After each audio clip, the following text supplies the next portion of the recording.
ਸਿੱਖਿਆ ਵਿਭਾਗ ਪੰਜਾਬ ਇੱਕ ਵਾਰੀ ਫਿਰ 7ਵੀਂ ਜਮਾਤ ਦੇ ਸਮੂਹ ਵਿਦਿਆਰਥੀ ਦਰਸ਼ਕਾਂ ਦਾ ਇਸ ਚੈਨਲ ਤੇ ਹਾਰਦਿਕ ਸਵਾਗਤ ਕਰਦਾ ਹੈ।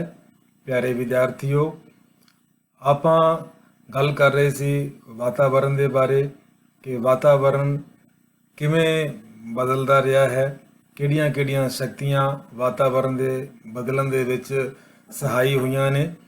ਤੇ ਪਿਆਰੇ ਵਿਦਿਆਰਥੀਓ, ਅੱਜ ਮੈਂ ਤੁਹਾਨੂੰ ਦੱਸਣਾ ਚਾਹੂੰਗਾ ਕਿ ਮਨੁੱਖ ਨੇ ਵੀ ਵਾਤਾਵਰਣ ਦੇ ਬਦਲਣ ਦੇ ਵਿੱਚ ਆਪਣਾ ਯੋਗਦਾਨ ਦਿੱਤਾ ਹੈ। ਮਨੁੱਖ ਦੀ ਬੁੱਧੀ, ਮਨੁੱਖ ਦੀ ਸੋਚ ਅਤੇ ਤਕਨੀਕੀ ਵਿਕਾਸ ਨੇ। ਜਿਵੇਂ ਕਿ ਤੁਸੀਂ ਪਹਿਲਾਂ ਸਾਰੇ ਜਾਣਦੇ ਹੋ, ਪਹਿਲਾਂ ਆਦਿ ਮਾਨਵ ਜੋ ਹੈ ਜੰਗਲਾਂ ਵਿੱਚ ਰਹਿੰਦਾ ਸੀ ਔਰ ਮਾਸ ਪੱਤੇ ਵਗੈਰਾ ਖਾ ਕੇ ਗੁਜ਼ਾਰਾ ਕਰਦਾ ਸੀ। ਤੇ ਹੌਲੀ ਹੌਲੀ ਜਿਵੇਂ ਜਿਵੇਂ ਉਸ ਨੂੰ ਬੇਟਾ ਸੋਝੀ ਆਈ ਔਰ ਹੌਲੀ ਹੌਲੀ ਕੋਸ਼ਿਸ਼ ਕਰਕੇ ਆਪਾਂ ਅੱਜ ਦੇਖੋ ਕਿੰਨੀ ਤਰੱਕੀ ਕਰ ਲਈ ਹੈ। ਤੇ ਆਓ ਮੈਂ ਤੁਹਾਨੂੰ ਬੇਟਾ ਪਹਿਲੇ ਦਿਖਾਣਾ ਹਾਂ ਕਿ ਪਹਿਲੇ ਵਾਲਾ ਜੋ ਮਨੁੱਖ ਹੈ ਉਹ ਕਿਵੇਂ ਸੀ ਔਰ ਫਿਰ ਕਿਵੇਂ ਹੌਲੀ ਹੌਲੀ ਕਰਕੇ ਜੋ ਹੈ ਤਰੱਕੀ ਕਰਦੇ ਹੋਏ ਆਪਾਂ ਅੱਜ ਵਰਤਮਾਨ ਜੋ ਹੈ ਸਟੇਜ ਉੱਪਰ ਪਹੁੰਚੇ ਹਾਂ। ਤੁਹਾਡੇ ਸਾਹਮਣੇ ਇਹ ਦੇਖੋ ਬੇਟਾ, ਇਹ ਜਿਹੜਾ ਮਨੁੱਖੀ ਜੋ ਹੈ ਆਦਿ ਮਾਨਵ ਜੋ ਹੈ ਇਸ ਤਰ੍ਹਾਂ ਜੰਗਲਾਂ ਵਿੱਚ ਰਹਿੰਦਾ ਸੀ ਔਰ ਜੋ ਕੁਛ ਉਹਨੂੰ ਜੰਗਲ ਵਿੱਚ ਮਿਲਦਾ ਇਸ ਤਰ੍ਹਾਂ ਦੇਖੋ ਜਾਨਵਰਾਂ ਦਾ ਸ਼ਿਕਾਰ ਕਰਕੇ ਤੇ ਕੱਪੜੇ ਕੁਪੜੇ ਦੇ ਨਾਮ ਦੇ ਤਾਂ ਪਾਉਣ ਵਾਸਤੇ ਕੁਝ ਹੈ ਨਹੀਂ ਸੀ ਇਹਨਾਂ ਕੋਲ, ਕਿਉਂਕਿ ਉਦੋਂ ਇੰਨੀ ਉਹਨਾਂ ਦੀ ਬੁੱਧੀ ਵਿਕਸਿਤ ਨਹੀਂ ਹੋਈ ਸੀ। ਤੇ ਫਿਰ ਜਿਵੇਂ ਜਿਵੇਂ ਬੁੱਧੀ ਦਾ ਵਿਕਾਸ ਹੋਇਆ, ਇੱਕ ਜਗ੍ਹਾ ਤੇ ਰਹਿਣਾ ਸ਼ੁਰੂ ਕੀਤਾ, ਫਸਲਾਂ ਵਗੈਰਾ ਬੇਟਾ ਬੀਜਣੀਆਂ ਸ਼ੁਰੂ ਕੀਤੀਆਂ। ਤੇ ਜਦੋਂ ਬੇਟਾ ਫਿਰ ਫਸਲਾਂ ਬੀਜਣੀਆਂ ਸ਼ੁਰੂ ਕੀਤੀਆਂ ਤਾਂ ਇਹ ਜ਼ਰੂਰੀ ਬਣ ਗਿਆ ਕਿ ਇੱਕ ਜਗ੍ਹਾ ਦੇ ਉੱਪਰ ਰਹਿਣਾ ਪਏਗਾ, ਕਿਉਂਕਿ ਪਹਿਲੇ ਤਾਂ ਜੋ ਹੈ ਆਦਿ ਮਾਨਵ ਦਾ ਜੀਵਨ ਟੱਪਰੀਵਾਸ ਦਾ ਸੀ। ਟੱਪਰੀਵਾਸ ਕਹਿ ਲਓ ਜਾਂ ਖਾਨਾ ਬਦੋਸ਼ ਕਹਿ ਲਓ। ਖਾਨਾ ਬਦੋਸ਼ ਬੇਟਾ ਹੁੰਦਾ ਹੈ ਕਿ ਜਿਹੜੇ ਮਨੁੱਖ ਇੱਕ ਜਗ੍ਹਾ ਤੇ ਸਥਾਈ ਨਿਵਾਸ ਨਹੀਂ ਕਰਦੇ, ਅਸੀਂ ਉਹਨਾਂ ਨੂੰ ਖਾਨਾ ਬਦੋਸ਼ ਕਹਿੰਦੇ ਹਾਂ ਜਾਂ ਟੱਪਰੀਵਾਸ ਕਹਿੰਦੇ ਹਾਂ। ਤੇ ਬਿਲਕੁਲ ਜੋ ਹੈ ਪਹਿਲੇ ਆਦਿ ਮਾਨਵ ਸੀ ਬੇਟਾ, ਉਹਦਾ ਜੋ ਨਿਵਾਸ ਉਹ ਟੱਪਰੀਵਾਸੀ ਹੈਗਾ ਸੀ। ਪਰ ਜਿਵੇਂ ਜਿਵੇਂ ਸਮਾਂ ਬੀਤਿਆ ਬੇਟਾ, ਜਿਵੇਂ ਜਿਵੇਂ ਉਹਨੂੰ ਸੋਝੀ ਆਈ ਤੇ ਹੌਲੀ ਹੌਲੀ ਉਹਨੇ ਜੋ ਹੈ ਆਪਣੇ ਖਾਣ ਪੀਣ ਵਾਸਤੇ ਫਸਲਾਂ ਵਗੈਰਾ ਦਾ ਪ੍ਰਬੰਧ ਕੀਤਾ।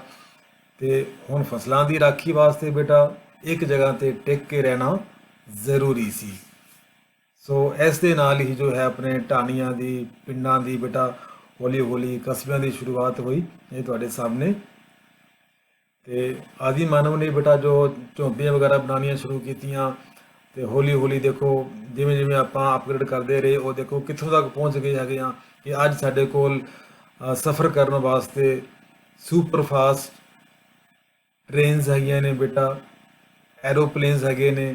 ਤੁਸੀਂ ਸਾਰੇ ਬੇਟਾ ਜਾਣਦੇ ਹੋ ਬੱਚੇ ਕਿ ਜੋ ਆਵਾਜਾਈ ਦਾ ਸਭ ਤੋਂ ਤੇਜ਼ ਸਾਧਨ ਹੈ ਉਹ ਸਾਡਾ ਹਵਾਈ ਸਾਧਨ ਹੈ। ਤੇ ਆਪਣੇ ਭਾਰਤ ਦੇ ਵਿੱਚ ਬੇਟਾ ਜੋ ਹੈ ਸੜਕਾਂ ਨੇ, ਰੇਲਾਂ ਨੇ, ਹਵਾਈ ਮਾਰਗ ਨੇ। ਤਾਂ ਇਸ ਤਰ੍ਹਾਂ ਜੋ ਹੈ ਅਸੀਂ ਪੂਰਾ ਜਿਹੜਾ ਸੰਸਾਰ ਹੈ ਬੇਟਾ ਉਹ ਤਰੱਕੀ ਕਰਦਾ ਗਿਆ। ਤਾਂ ਇਹਦੇ ਵਿੱਚ ਮੇਨ ਜੋ ਹੈ ਤਿੰਨ ਗੱਲਾਂ ਨੇ ਬੇਟਾ। ਇੱਕ ਹੈ ਜੋ ਹੈ ਟਰਾਂਸਪੋਰਟ ਔਰ ਇੱਕ ਕਮਿਊਨੀਕੇਸ਼ਨ। ਇੱਕ ਜੋ ਹੈ ਮਨੁੱਖ ਦੇ ਦੂਸਰੇ ਮਨੁੱਖ ਦੇ ਨਾਲ ਵਿਚਾਰ ਸਾਂਝੇ ਕਰਨੇ, ਇੱਕ ਦੇਸ਼ ਨੇ ਦੂਸਰੇ ਦੇਸ਼ਾਂ ਦੇ ਲੋਕਾਂ ਦੇ ਨਾਲ ਵਿਚਾਰ ਸਾਂਝੇ ਕਰਨੇ, ਆਦਾਨ ਪ੍ਰਦਾਨ ਕਰਨਾ। ਔਰ ਇਹਦਾ ਬੇਟਾ ਬਹੁਤ ਫਾਇਦਾ ਹੁੰਦਾ ਹੈ। ਔਰ ਦੇਖੋ ਤੁਹਾਡੇ ਸਾਹਮਣੇ ਬੇਟਾ ਕਿ ਕਿਸ ਤਰ੍ਹਾਂ ਹੁਣ ਪਹਿਲਾਂ ਦੇਖੋ ਤੁਸੀਂ ਸੁਣਿਆ ਹੋਊਗਾ ਆਪਣੇ ਵੱਡੇ ਵਡੇਰਿਆਂ ਕੋਲੋਂ, ਬਜ਼ੁਰਗਾਂ ਕੋਲੋਂ ਕਿ ਜਦੋਂ ਕਿਸੇ ਨੂੰ ਲਿਖਣਾ ਵੀ ਨਹੀਂ ਆਉਂਦਾ ਸੀ ਔਰ ਸਾਡੇ ਕੋਲ ਸੰਦੇਸ਼ ਭੇਜਣ ਵਾਸਤੇ ਕੋਈ ਸਾਧਨ ਵੀ ਨਹੀਂ ਹੁੰਦੇ ਸਨ, ਤਾਂ ਹੌਲੀ ਹੌਲੀ ਆਪਣੇ ਪਹਿਲਾਂ ਬੇਟਾ ਕਬੂਤਰਾਂ ਦੀ ਜਿਹੜੀ ਹੈ ਮਦਦ ਲਈ ਜਾਂਦੀ ਸੀ। ਕੋਈ ਥੋੜ੍ਹਾ ਬਹੁਤ ਉੱਪਰ ਲਿਖ ਕੇ ਤੇ ਕਬੂਤਰ ਨੂੰ ਕਹਿਣਾ ਵੀ ਜਾ ਉਹਦੇ ਕੋਈ ਪੈਰ ਦੇ ਵਿੱਚ ਕੋਈ ਨਿਸ਼ਾਨੀ ਪਾ ਕੇ ਵਿੱਚੋਂ ਉਹਨੂੰ ਦੇ ਕੇ ਆ।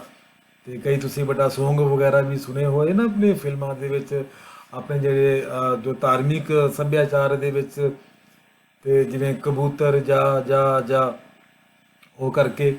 ਲੇਕਿਨ ਫਿਰ ਉਸ ਤੋਂ ਬਾਅਦ ਬੇਟਾ ਜੋ ਹੈ ਚਿੱਠੀ ਪੱਤਰ ਸ਼ੁਰੂ ਹੋਏ, ਡਾਕਖਾਨੇ ਖੁੱਲ੍ਹੇ, ਟੈਲੀਗ੍ਰਾਮ ਸਾਡੇ ਕੋਲ ਸ਼ੁਰੂ ਹੋਈਆਂ। ਉਸ ਤੋਂ ਬਾਅਦ ਸਾਡੇ ਘਰਾਂ 'ਚ ਟੈਲੀਫੋਨ ਆ ਗਏ। ਤੇ ਅੱਜ ਦੇਖੋ ਸਾਡੇ ਹਰ ਇੱਕ ਜੋ ਹੈ ਵਿਅਕਤੀ ਦੇ ਕੋਲ ਲਗਭਗ ਜੋ ਹੈ ਮੋਬਾਈਲ ਜ਼ਰੂਰ ਹੈਗਾ ਹੈ। ਔਰ ਆਪਾਂ ਜਿੱਥੇ ਮਰਜ਼ੀ ਬੈਠੇ ਹਾਂ ਔਰ ਉੱਥੇ ਬੈਠ ਕੇ ਆਪਾਂ ਪੂਰੇ ਸੰਸਾਰ ਦੇ ਕਿਸੇ ਵੀ ਕੋਨੇ ਦੇ ਵਿੱਚ ਬੈਠੇ ਵਿਅਕਤੀ ਦੇ ਨਾਲ ਗੱਲ ਕਰ ਸਕਦੇ ਹੈਗੇ ਆ।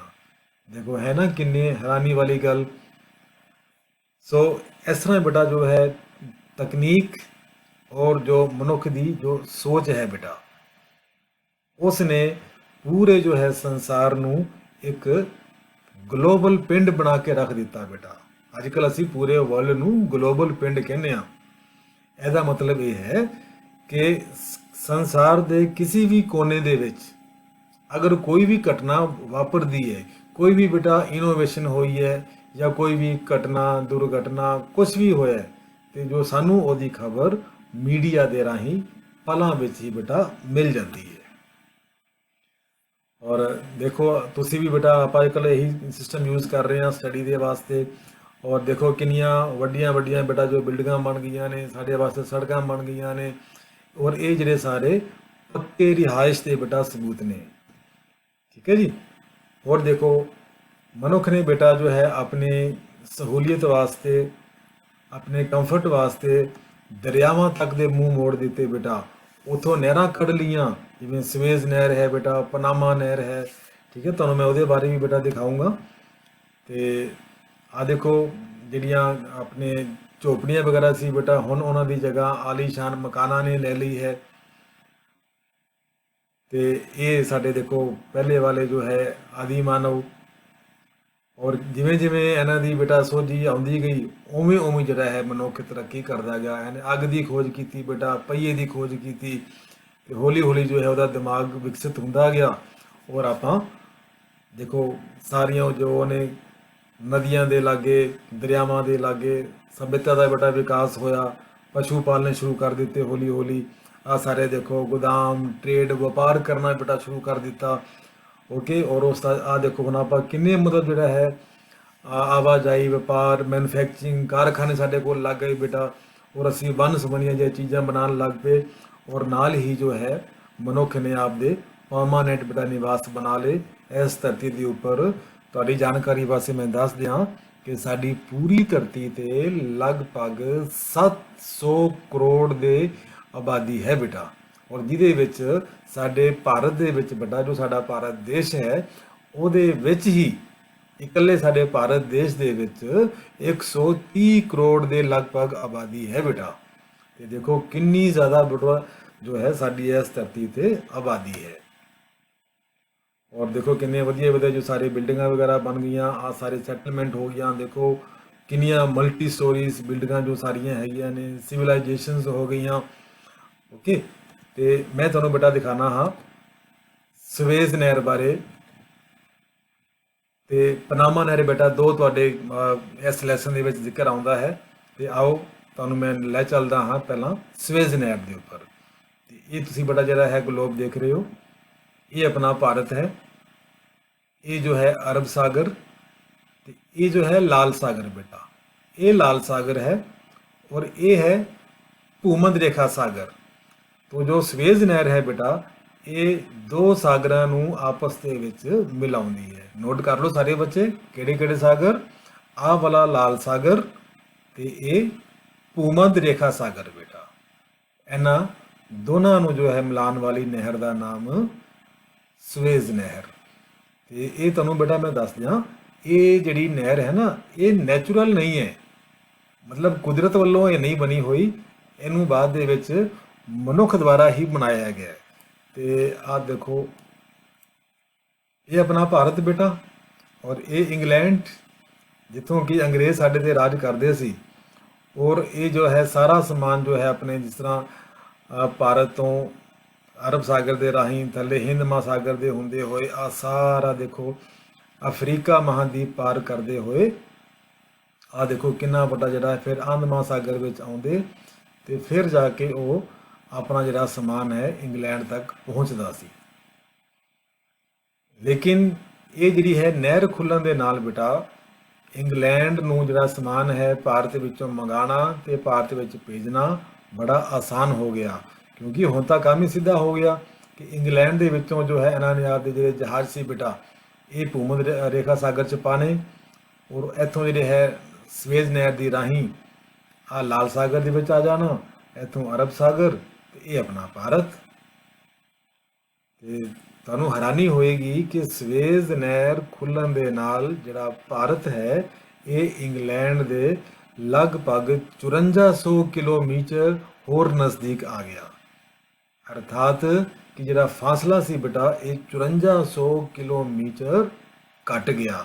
ਵੀ ਕਿੱਥੇ ਤਾਂ ਇਹਨਾਂ ਨੇ ਇਹ ਸਾਰਾ ਪਾਰ ਕਰਕੇ ਤੇ ਫਿਰ ਬੇਟਾ ਸਮਾਨ ਪਹੁੰਚਦਾ ਸੀ, ਪਰ ਹੁਣ ਸਵੇਜ਼ ਨਹਿਰ ਦੀ ਰਾਹੀਂ ਇਹ ਭਾਰਤ ਵਿੱਚ ਹੋਰ ਜਲਦੀ ਬੇਟਾ ਸਮਾਨ ਆਉਣ ਲੱਗ ਗਿਆ। ਤੇ ਚਲੋ ਆਓ ਤੁਹਾਨੂੰ ਮੈਂ ਦਿਖਾਣਾ ਬੇਟਾ ਸਵੇਜ਼ ਨਹਿਰ, ਤੁਹਾਨੂੰ ਮੈਂ ਲੈ ਚੱਲਦਾ ਇਹਦੇ ਉੱਪਰ ਬੇਟਾ। ਦੇਖੋ ਇਹ ਆਪਣਾ ਜੋ ਹੈ ਇਹ ਲਾਲ ਸਾਗਰ ਹੈ, ਔਰ ਇਹ ਭੂਮਧ ਸਾਗਰ, ਤੇ ਵਿੱਚ ਜਿਹੜੀ ਹੈ ਇਹ ਆਪਣੀ ਲਿਖਿਆ ਹੋਇਆ ਨਾ ਗਲਫ ਆਫ ਸਵੇਜ਼ ਨਹਿਰ। ਦੇਖੋ ਤੁਹਾਨੂੰ ਮੈਂ ਦਿਖਾਣਾ ਬੇਟਾ, ਇੱਥੋਂ ਤੱਕ ਹੈ। ਇੱਥੋਂ ਦੇਖੋ ਇਹਨਾਂ ਨੇ ਪਟਣਾ ਸ਼ੁਰੂ ਕੀਤਾ। ਆ ਦੇਖੋ ਤੁਹਾਨੂੰ ਮੈਂ ਬਿਲਕੁਲ ਜਿਹੜਾ ਹੈ ਕੋਸ਼ਿਸ਼ ਕਰਦਾ ਉਹਦੇ ਵਿੱਚ ਬੇਟਾ ਤੁਹਾਨੂੰ ਮੈਂ ਲੈ ਜਾਵਾਂ। ਆ ਦੇਖੋ ਆ ਦੇਖੋ ਇਹ ਜਿਹੜਾ ਬੇਟਾ ਰਸਤਾ ਹੈ ਇਹ ਸਵੇਜ਼ ਨਹਿਰ ਹੈ। ਆ ਵਾਲਾ ਆ ਦੇਖੋ ਇੱਥੋਂ ਜਿਹੜੇ ਨੇ ਜਹਾਜ਼ ਬੜੀ ਆਸਾਨੀ ਦੇ ਨਾਲ ਜੋ ਹੈ ਯੂਰਪ ਤੋਂ ਭਾਰਤ ਵੱਲ ਆ ਜਾ ਸਕਦੇ ਨੇ। ਇੱਥੇ ਆਪਾਂ ਦੇਖਦੇ ਹਾਂ ਸ਼ਾਇਦ ਕੋਈ ਨਾ ਕੋਈ ਜਹਾਜ਼ ਵਿੱਚ ਆਪਾਂ ਨੂੰ ਨਜ਼ਰ ਵੀ ਆ ਜਾਏਗਾ। ਹਾਂ ਆ ਦੇਖੋ ਬੇਟਾ ਆ ਵਿੱਚ ਹੈ ਨਾ ਇਹ। ਆ ਦੇਖੋ ਆ ਕਿਵੇਂ ਜੋ ਹੈ ਸਮਾਨ ਲੈ ਕੇ ਬੇਟਾ ਜਾ ਰਹੇ ਨੇ, ਔਰ ਇਹ ਆਉਂਦੇ ਕਿੱਥੋਂ ਪਏ ਨੇ। ਆ ਦੇਖੋ ਜਿਹੜਾ ਹੈ ਭੂਮਧ ਸਾਗਰ ਤੋਂ ਇਹਨਾਂ ਨੇ ਐਂਟਰੀ ਕਰਨੀ ਹੈ ਤੇ ਸਵੇਜ਼ ਨਹਿਰ ਦੀ ਰਾਹੀਂ ਹੁੰਦੇ ਹੋਏ ਇਹ ਆਪਣਾ ਆ ਭੂਮਧ ਸਾਗਰ ਬੇਟਾ, ਔਰ ਇੱਥੋਂ ਜੋ ਹੈ ਇਹ ਆ ਜਾਂਦੇ ਨੇ। ਠੀਕ ਹੈ, ਆ ਦੇਖੋ ਇੱਕ ਵਾਰ ਫੇਰ ਹੋਰ ਵੀ ਆ ਜਹਾਜ਼ ਨਜ਼ਰ ਆ ਰਹੇ ਨੇ। ਆ ਦੇਖੋ ਜਿਹੜੇ ਸਮੁੰਦਰੀ ਬੇੜੇ ਹੈ ਬੇਟਾ ਸਮਾਨ ਵਾਹਕ ਜਿਹੜੇ ਜਾਂਦੇ ਨੇ। ਆ ਦੇਖੋ ਇੱਕ ਆ ਰਿਹਾ। ਆ ਦੇਖੋ ਤੇ ਆ ਹੈ ਬੇਟਾ ਆਪਣੀ ਸਵੇਜ਼ ਨਹਿਰ।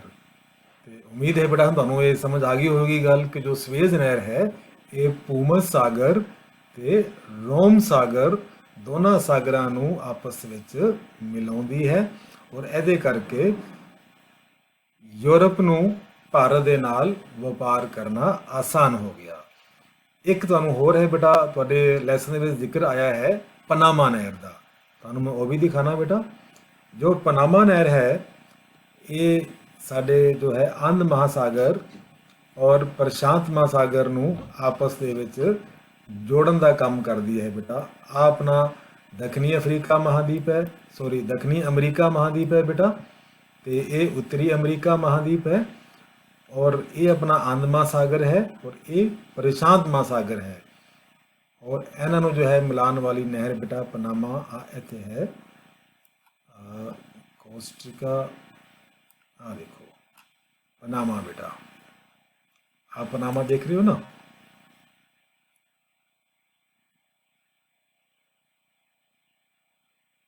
हाँ जी, आ देखो मतलब जो पनामा है ये आनंद महासागर और प्रशांत महासागर ਨੂੰ ਆਪਸ ਦੇ ਵਿੱਚ ਮਿਲਾਉਂਦੀ ਹੈ।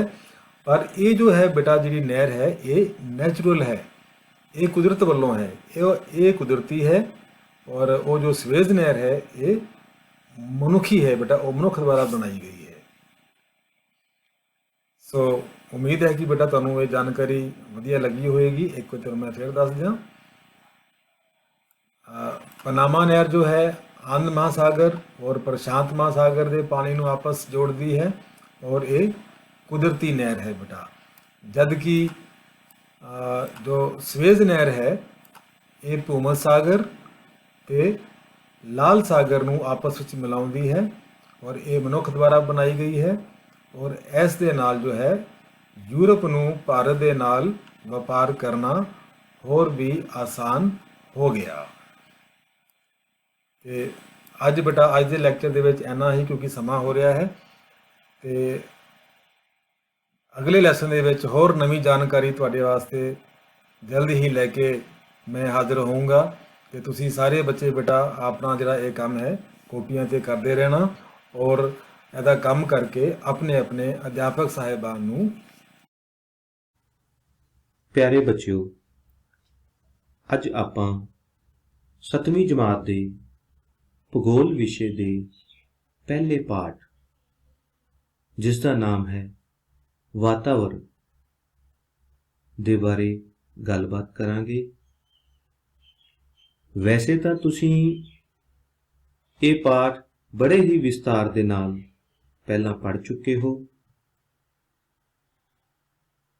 ਇਸ ਲੈਕਚਰ ਦੇ ਵਿੱਚ ਆਪਾਂ ਇਸ ਪਾਠ ਵਿਚਲੇ ਕੁਝ ਜ਼ਰੂਰੀ ਤੱਥਾਂ ਦੇ ਬਾਰੇ ਜਾਣਕਾਰੀ ਪ੍ਰਾਪਤ ਕਰਾਂਗੇ।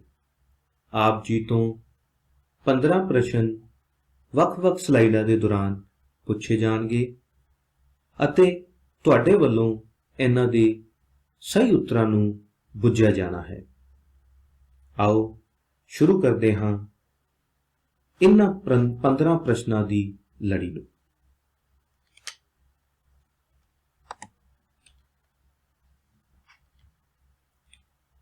ਪ੍ਰਸ਼ਨ 1, ਵਾਤਾਵਰਣ ਦਿਵਸ ਕਦੋਂ ਮਨਾਇਆ ਜਾਂਦਾ ਹੈ? ਧਰਤੀ ਤੇ ਪਾਣੀ ਦੀ ਕਿੰਨੀ ਮਾਤਰਾ ਹੈ? ਕਿਸੇ ਥਾਂ ਦੇ ਜੀਵ ਮੰਡਲ ਅਤੇ ਉੱਥੋਂ ਦੇ ਭੌਤਿਕ ਆਲੇ ਦੁਆਲੇ ਨੂੰ ਉਸ ਦੀ ਡੈਸ਼ ਆਖਦੇ ਹਨ। ਇਹਨਾਂ ਪ੍ਰਸ਼ਨਾਂ ਨੂੰ ਇੱਕ ਵਾਰ ਮੁੜ ਤੋਂ ਨਜ਼ਰ ਮਾਰੋ ਅਤੇ ਇਹਨਾਂ ਦੇ ਸੰਭਾਵੀ ਉੱਤਰਾਂ ਦੇ ਬਾਰੇ ਆਪਣੇ ਮਨ ਦੇ ਵਿੱਚ ਸੋਚੋ।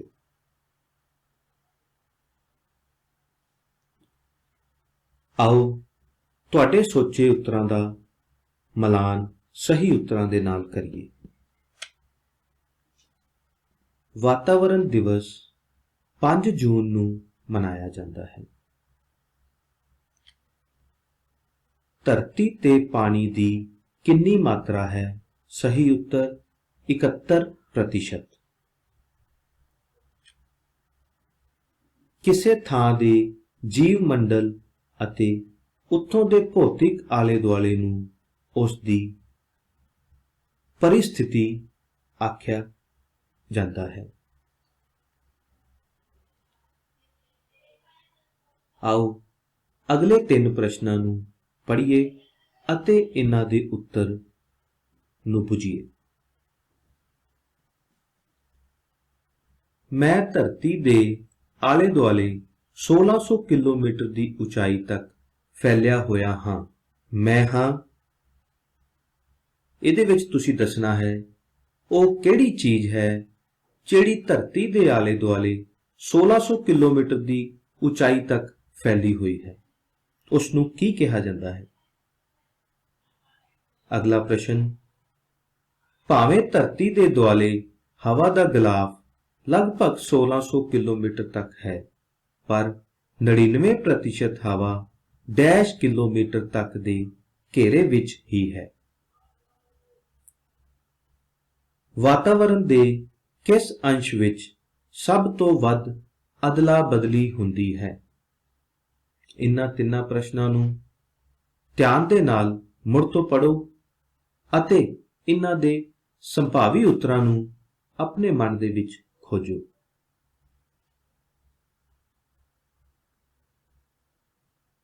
ਆਓ ਸਹੀ ਉੱਤਰਾਂ ਦੀ ਤੁਹਾਡੇ ਸੋਚੇ ਉੱਤਰਾਂ ਦੇ ਨਾਲ ਮਿਲਾਨ ਕਰੀਏ। ਮੈਂ ਧਰਤੀ ਦੇ ਆਲੇ ਦੁਆਲੇ 1600 ਕਿਲੋਮੀਟਰ ਦੀ ਉਚਾਈ ਤੱਕ ਫੈਲਿਆ ਹੋਇਆ ਹਾਂ। ਮੈਂ ਹਾਂ ਵਾਯੂਮੰਡਲ। ਭਾਵੇਂ ਧਰਤੀ ਦੇ ਦੁਆਲੇ ਹਵਾ ਦਾ ਗਿਲਾਫ ਲਗਭਗ 1600 ਕਿਲੋਮੀਟਰ ਤੱਕ ਹੈ, ਪਰ 99% ਹਵਾ ਡੈਸ਼ ਕਿਲੋਮੀਟਰ ਤੱਕ ਦੇ ਘੇਰੇ ਵਿੱਚ ਹੀ ਹੈ। 32 ਕਿਲੋਮੀਟਰ। ਵਾਤਾਵਰਣ ਦੇ ਕਿਸ ਅੰਸ਼ ਵਿੱਚ ਸਭ ਤੋਂ ਵੱਧ ਅਦਲਾ ਬਦਲੀ ਹੁੰਦੀ ਹੈ? ਇਸ ਦਾ ਉੱਤਰ ਹੈ ਵਾਯੂਮੰਡਲ। ਵਾਤਾਵਰਣ ਦੇ ਵਾਯੂਮੰਡਲ ਦੇ ਵਿੱਚ ਹੀ ਸਭ ਤੋਂ ਵੱਧ ਅਦਲਾ ਬਦਲੀ ਹੁੰਦੀ ਹੈ। ਆਓ ਅਗਲੇ ਪ੍ਰਸ਼ਨਾਂ ਦੇ ਬਾਰੇ ਗੱਲਬਾਤ ਕਰੀਏ। ਧਰਤੀ ਦਾ 2/3 ਭਾਗ ਡੈਸ਼ ਵਿੱਚ ਹੈ। ਧਰਤੀ ਦੀ ਪਰਤ ਕਈ ਪ੍ਰਕਾਰ ਦੀਆਂ ਚਟਾਨਾਂ ਤੋਂ ਬਣੀ ਹੈ। ਇਸ ਦਾ ਉੱਤਰ ਤੁਸੀਂ ਠੀਕ ਜਾਂ ਗਲਤ ਵਿੱਚ ਦੇਣਾ ਹੈ। ਮੈਂ ਧਰਤੀ ਦੀ ਸਭ ਤੋਂ ਉੱਪਰਲੀ ਪਰਤ ਹਾਂ। ਮੇਰੇ ਅੰਦਰ ਸਿਲੀਕਾਨ ਅਤੇ ਐਲੂਮੀਨੀਅਮ ਤੱਤ ਸਭ ਤੋਂ ਜ਼ਿਆਦਾ ਹਨ। ਮੇਰਾ ਨਾਂ ਦੱਸ ਸਕਦੇ ਹੋ? ਇਹਨਾਂ ਪ੍ਰਸ਼ਨਾਂ ਨੂੰ ਧਿਆਨ ਦੇ ਨਾਲ ਪੜ੍ਹੋ ਅਤੇ ਉੱਤਰ ਦੀ ਪੜਤਾਲ ਕਰੋ।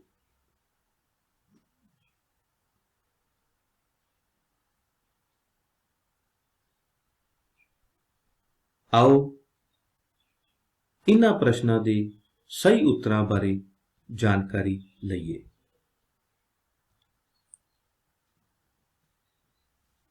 ਧਰਤੀ ਦਾ 2/3 ਭਾਗ ਉੱਤਰੀ ਗੋਲਾਰਧ ਵਿੱਚ ਹੈ। ਧਰਤੀ ਦੀ ਪਰਤ ਕਈ ਪ੍ਰਕਾਰ ਦੀਆਂ ਚਟਾਨਾਂ ਤੋਂ ਬਣੀ ਹੈ। ਇਸ ਦਾ ਜਵਾਬ ਠੀਕ ਹੈ। ਮੈਂ ਧਰਤੀ ਦੀ ਸਭ ਤੋਂ ਉੱਪਰਲੀ ਪਰਤ ਹਾਂ। ਮੇਰੇ ਅੰਦਰ ਸਿਲੀਕਾਨ ਅਤੇ ਐਲੂਮੀਨੀਅਮ ਤੱਤ ਸਭ ਤੋਂ ਜ਼ਿਆਦਾ ਹਨ। ਮੇਰਾ ਨਾਂ ਦੱਸ ਸਕਦੇ ਹੋ? ਸਿਆਲ। ਸਿਆਲ ਧਰਤੀ ਦੀ ਸਭ ਤੋਂ ਉੱਪਰਲੀ ਪਰਤ ਹੈ, ਜਿਸ ਦੇ ਵਿੱਚ ਸਿਲੀਕਾਨ ਅਤੇ ਐਲੂਮੀਨੀਅਮ ਦੇ ਤੱਤ ਸਭ ਤੋਂ ਜ਼ਿਆਦਾ ਹਨ। ਆਓ ਅਗਲੇ ਹੋਰ ਪ੍ਰਸ਼ਨਾਂ ਦੇ ਬਾਰੇ ਜਾਣਕਾਰੀ ਲਈਏ। ਧਰਤੀ ਦੀ ਕਿਹੜੀ ਪਰਤ ਵਿੱਚ ਸਿਲੀਕਾਨ ਅਤੇ ਮੈਗਨੀਸ਼ੀਅਮ ਤੱਤ ਵਧੇਰੇ ਮਿਲਦੇ ਹਨ? ਨਿਕਲ ਅਤੇ ਲੋਹਾ ਤੱਤ ਧਰਤੀ ਦੀ ਕਿਹੜੀ ਪਰਤ ਵਿੱਚ ਮਿਲਦੇ ਹਨ? ਇਹਨਾਂ ਵਿੱਚੋਂ ਕਿਹੜਾ ਭਾਗ ਜਲ ਮੰਡਲ ਦਾ ਨਹੀਂ ਹੈ? ਇਹਨਾਂ ਪ੍ਰਸ਼ਨਾਂ ਨੂੰ ਧਿਆਨ ਦੇ ਨਾਲ ਪੜ੍ਹੋ ਅਤੇ ਉੱਤਰ ਨੂੰ ਸੋਚੋ।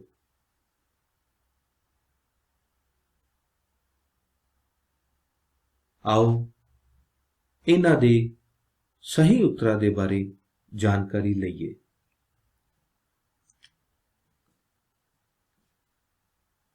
ਧਰਤੀ ਦੀ ਕਿਹੜੀ ਪਰਤ ਵਿੱਚ ਸਿਲੀਕਾਨ ਅਤੇ ਮੈਗਨੀਸ਼ੀਅਮ ਤੱਤ ਵਧੇਰੇ ਮਿਲਦੇ ਹਨ? ਉਸ ਪਰਤ ਦਾ ਨਾਮ ਹੈ ਸੀਮਾ।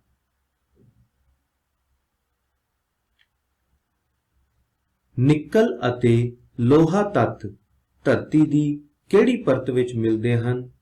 ਇਹ ਨਾਈਫ ਵਿੱਚ ਮਿਲਦੇ ਹਨ। ਨਿਕਲ ਅਤੇ ਲੋਹਾ ਧਰਤੀ ਦੀ ਨਾਈਫ ਪਰਤ ਵਿੱਚ ਮਿਲਦੇ ਹਨ। ਇਹਨਾਂ ਵਿੱਚੋਂ ਕਿਹੜਾ ਭਾਗ ਜਲ ਮੰਡਲ ਦਾ ਨਹੀਂ ਹੈ? ਆਪਸ਼ਨ ਦਿੱਤੀਆਂ ਹਨ ਪਹਾੜ, ਸਮੁੰਦਰ, ਮਹਾਸਾਗਰ। ਤਾਂ ਇਸ ਦੇ ਵਿੱਚ ਪਹਾੜ ਭਾਗ ਜਿਹੜਾ ਹੈ ਉਹ ਜਲ ਮੰਡਲ ਦਾ ਭਾਗ ਨਹੀਂ ਹੈ। ਆਓ ਇਸ ਤੋਂ ਬਾਅਦ ਆਖਰੀ 3 ਪ੍ਰਸ਼ਨਾਂ ਦੇ ਬਾਰੇ ਜਾਣਕਾਰੀ ਪ੍ਰਾਪਤ ਕਰੀਏ। ਮੈਂ ਤਿੰਨਾਂ ਮੰਡਲਾਂ ਦੇ ਮੇਲ ਨਾਲ ਹੋਂਦ ਵਿੱਚ ਆਉਂਦਾ ਹਾਂ। ਮੇਰਾ ਨਾਂ ਕੀ ਹੈ? ਜੀਵ ਮੰਡਲ ਵਿਚਲੇ ਅਨੇਕ ਕਿਸਮ ਦੇ ਜੀਵ ਜੰਤੂਆਂ ਅਤੇ ਪੇੜ ਪੌਦਿਆਂ ਨੂੰ ਕੀ ਆਖਦੇ ਹਨ? ਆਖਰੀ ਪ੍ਰਸ਼ਨ, ਮਨੁੱਖ ਦੇ ਉਦਮ ਸਦਕਾ ਸਾਰਾ ਸੰਸਾਰ ਇੱਕ ਡੈਸ਼ ਬਣ ਗਿਆ ਹੈ, ਜਿਸ ਦਾ ਹਰੇਕ ਮਨੁੱਖੀ ਕਿੱਤੇ ਉੱਤੇ ਪ੍ਰਭਾਵ ਪਿਆ ਹੈ। ਇਹਨਾਂ ਪ੍ਰਸ਼ਨਾਂ ਨੂੰ ਇੱਕ ਵਾਰ ਫਿਰ ਤੋਂ ਧਿਆਨ ਦੇ ਨਾਲ ਪੜ੍ਹੋ ਅਤੇ ਉੱਤਰਾਂ ਨੂੰ ਆਪਣੇ ਦਿਮਾਗ ਦੇ ਵਿੱਚ ਲਿਆਓ।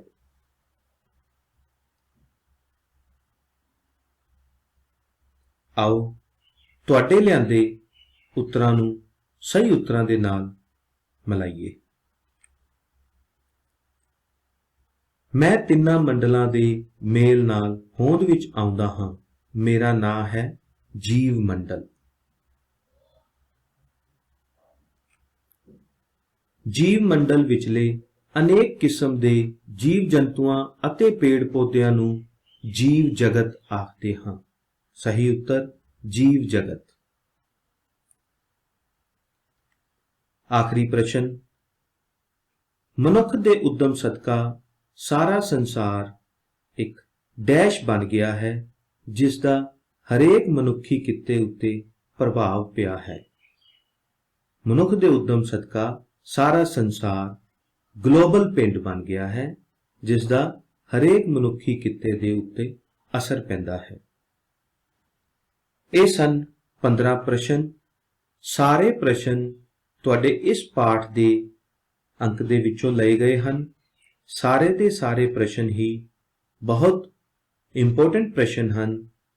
ਇਸ ਲਈ ਇਹਨਾਂ ਨੂੰ ਪੱਕੇ ਤੌਰ ਤੇ ਆਪਣੇ ਦਿਮਾਗ ਦੇ ਵਿੱਚ ਆਪਾਂ ਸਮਝੀਏ ਅਤੇ ਇੱਕ ਵਾਰ ਇਹਨਾਂ 15 ਪ੍ਰਸ਼ਨਾਂ ਦੀ ਜਲਦੀ ਦੁਹਰਾਈ ਕਰਦੇ ਹਾਂ। वातावरण दिवस कदों मनाया जाता है? 5 जून। धरती ते पानी दी कितनी मात्रा है? 71%। किसे थां दे जीव मंडल अते उत्थों दे भौतिक आले दुआले नूं उस दी डैश आखदे हन? परिस्थिति। मैं धरती दे आले दुआले 16 किलोमीटर दी उचाई तक फैलिया होया हां। मैं हां वायु मंडल। भावें धरती के दुआले हवा का गलाव लगभग 1600 किलोमीटर तक है, पर 99% हवा 32 किलोमीटर तक के घेरे विच ही है। इसका उत्तर 32 किलोमीटर। वातावरण के किस अंश विच सब तो वध अदला बदली हुंदी है? वायुमंडल। मैं धरती दी सब तो उपरली परत हां। मेरे अंदर सिलिकॉन अते एल्यूमीनियम तत्त सब तो ज्यादा हन। मेरा नाम दस सकते हो? सियाल। इसका उत्तर सियाल है। धरती का 2/3 भाग डैश विच है? उत्तरी गोलार्ध। धरती दी परत कई प्रकार दीयां चट्टानां तो बनी है। इसका जवाब ठीक है। धरती की केड़ी परत विच सिलिकॉन अते मैग्नीशियम तत्त वधेरे मिलते हैं? सीमा। आखिरी 5 प्रश्नों की दोहराई। निकल अते लोहा तत्त धरती की केड़ी परत विच मिलते हैं? नाइफ। हेठ लिखियां विचों केड़ा भाग जल मंडल दा नहीं है? इसका जवाब है पहाड़। मैं तिन्ना मंडलों के मेल नाल होंद विच आउंदा हां। मेरा नाम की है? जीव मंडल। जीव मंडल विचले अनेक किस्म के जीव जंतुआं अते पेड़ पौधिਆਂ ਨੂੰ की आखदे हन? जीव जगत। आखिरी प्रश्न, मनुख दे उद्यम सदका सारा संसार एक डैश बन गया है जिसका हरेक मनुखी किते उत्ते प्रभाव पिया है? ग्लोबल पिंड। मनुख दे उद्यम सदका सारा संसार एक ग्लोबल पिंड बन गया है। तो ये सन बच्चों 15 प्रश्न 15 तत्थ जो कि अपने इस पाठ के नाल संबंधित सन। हुण आग्या दिओ, अगले लैक्चर दे नाल जल्दी ही मिलते हैं। धन्यवाद।